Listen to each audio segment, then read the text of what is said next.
तुम लड़के लड़कियां इकट्ठे पढ़ते हो।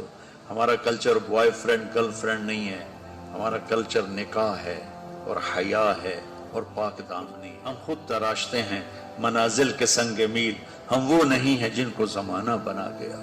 अपनी इज्जत की, अपनी नामूस की, अपनी चादर की, अपने दामन की हिफाजत करो। हम अपने वालिदैन की राय के साथ करते हैं, शादियां भी निकाह भी उनकी दुआएं साथ लेकर करते हैं। इस कल्चर ने कोर्ट निकाह तक लड़कों को पहुंचा दिया और कोर्ट के निकाह 99.9 क्या 110% नाकाम होते हैं कि जब गर्लफ्रेंड बीवी बन जाती है फिर वो डायन बन जाती है, फिर वो बीवी नहीं होती है, फिर वो सारी मोहब्बतां खत्म हो जाती हैं, फिर आयो अगे तो मगर मगर होंदी। तो वो मोहब्बत जो शादी के बाद पैदा होती है वो असल मोहब्बत होती है, वो असल प्यार होता है। लिहाजा बच्चों, मैं आपको नसीहत करता हूँ अपनी तहजीब को, हमारी मशरकी तहजीब नहीं, हमारी इस्लामी तहजीब, हमारी मशरकी अक़दार नहीं, हमारी ईमानी अक़दार, हमारी वैल्यूज हैं। वो वैल्यूज हमें मशरिक ने नहीं दी, हमें हमारे नबी ने दी।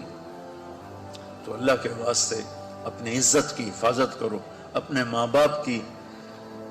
हाँ, अल्लाह ने आपको इख्तियार दिया है पसंद ना पसंद का, इस हद तक कोई मना नहीं है, लेकिन आखिर तक माँ बाप को ठुकरा के चले जाना, उस माँ को ठुकरा देना जिसकी छातियां लटक गई तुम्हें दूध पिलाते पिलाते, उस माँ को ठुकरा देना, ये जुल्म कभी ना करना, वरना कभी हरे नहीं हो, कभी सब्जा नहीं आएगा, कभी हरियाली नहीं आएगी, कभी खुशी नहीं देखोगे। और माँ बाप की दुआएं चाहे वो सख्त भी कर जाएं, ज्यादती भी कर जाएं, आपको वहां तक पहुंचाएंगी कि फरिश्ते भी नीचे रह जाएंगे। तो और बच्चे हो, एक दूसरे से लड़ाई भी होगी, एक दूसरे से तुम्हारा बोलचाल भी बंद होगा, तो मेरी आखिरी गुजारिश ये है कि यहाँ उठने के बाद सुलह कर लें।